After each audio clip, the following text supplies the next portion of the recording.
Hello बच्चों, चलिए प्रश्न को पढ़ते हैं। इसमें लिखा है एक लंबे तार से एक फेरे वाली कुंडली तथा फिर उसी तार से दो फेरों वाली कुंडली बनाई जाती है। यदि दोनों में प्रवाहित धारा जो है वो एक समान है तो उनके केंद्र पर जो चुंबकीय क्षेत्र की तीव्रताएं हैं उनका अनुपात क्या होगा, ये हमसे पूछा जा रहा है। बच्चों, ये चार विकल्प दिया गया है, सही विकल्प हमें चुनना है। तो चलिए बच्चों, सबसे पहले जो है इस प्रश्न की मूल अवधारणा हम देख लेते हैं। बच्चों, कोई भी हमारी कुंडली है इस प्रकार से।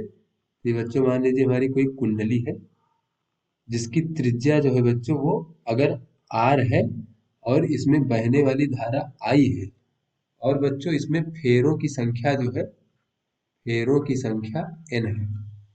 फेरों की संख्या अगर हम बच्चों एन मान लें तो इस कुंडली के केंद्र पर जो चुंबकीय क्षेत्र की तीव्रता होती है वो बी बराबर होता है म्यू नॉट आई गुणे एन भागे दो गुणे त्रिज्या।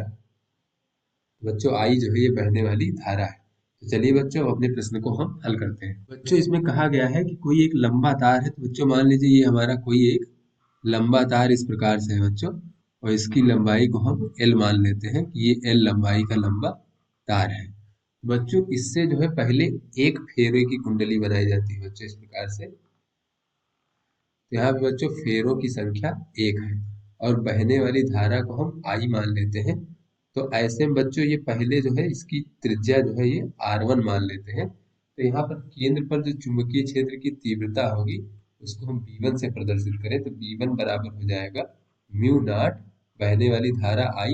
और किंतु बच्चों चूंकि ये फेरों की संख्या एक है तो एन का मान एक हो जाएगा, तो भागे बच्चों दो और R1। उसके बाद बच्चों अगर इसी तार से यानी इतनी ही लंबाई का तार है उससे हम दो फेरों की कुंडली बनाएंगे तो कुंडली का आकार कुछ छोटा इस प्रकार से हो जाएगा, क्योंकि अब इसी से दो फेरे बनाए जा रहे हैं बच्चों। तो ऐसे में बच्चों इसकी त्रिज्या जो है वो R2 मान लेते हैं। किंतु बच्चों कहा जा रहा है कि धारा का मान, बहने वाली धारा का मान समान है। अभी यहाँ पर फेरों की संख्या दो है, तो ऐसे में बच्चों यहाँ पर जो है ये हम केंद्र पर चुंबकीय क्षेत्र की तीव्रता को B2 मान लेते हैं। तो B2 बराबर हो जाएगा बच्चों हमारा म्यू नॉट आई गुणे दो, और भागे बच्चों यहाँ पे दो इसलिए यूज किया गया क्योंकि यहाँ पर फेरों की संख्या दो है। तो भागे बच्चों दो और R2। बच्चों यहाँ पर ये देख लें कि यहाँ पर जो तार है वो एल लंबाई का है और यहाँ पर भी तार की कुल लंबाई एल है। बच्चों यहाँ पर पहली स्थिति में जो है ये एक फेरा है, तो ये एल लंबाई से जो है एक फेरा बनाया गया है, तो इस परिधि के बराबर होगा दो पाई R1 होगा इसकी परिधि कुंडली की। बाद में भी बच्चों ये एल लंबाई का ही तार प्रयोग किया गया उसी तार से। तो बच्चों इसमें जो दो फेरे हैं दोनों फेरों की परिधि की कुल लंबाई होगी वो एल के बराबर होगी। तो बच्चों दो गुणे एक फेरे की परिधि, तो एक फेरे की परिधि हो जाएगी दो पाई R2।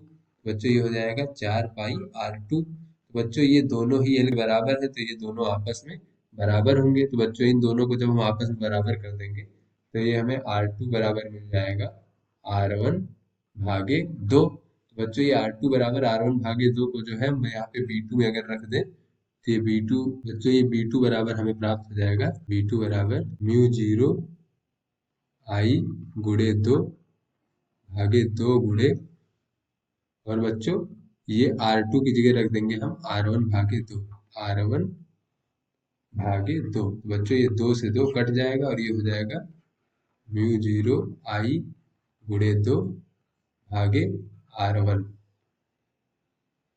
बच्चों यहाँ से अगर हम ये B1 को समीकरण एक मान लें और इस B2 को समीकरण दो मान लें बच्चों, तो समीकरण एक को समीकरण दो से भाग देने पर, एक को दो से भाग देने पर बच्चों जब हम भाग दे देंगे तो यहाँ से दोनों दोनों स्थितियों में जो चुंबकीय क्षेत्र की तीव्रताएं हैं उनका अनुपात हमें ज्ञात हो जाएगा। तो बच्चों B1 भागे B2 हो जाएगा। तो B1 का मान था बच्चों म्यू जीरो आई भागे दो R1।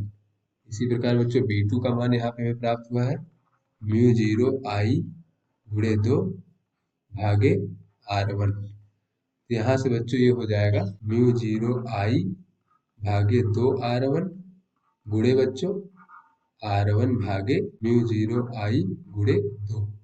बच्चों ये R1 से R1 कट जाएगा और ये म्यू जीरो आई से म्यू जीरो आई कट जाएगा। तो यहाँ से बच्चों हमें B1 भागे V2 मिल जाएगा 1/4। तो बच्चों दोनों स्थितियों में जो चुंबकीय क्षेत्र की तीव्रताएं थी उनका अगर अनुपात देखें तो ये हो जाएगा 1/4। तो बच्चों हमारा जो सही विकल्प होगा ये हमारा बी विकल्प सही होगा, 1/4। तो आशा करते हैं ये आपको समझ में आ गया होगा। धन्यवाद।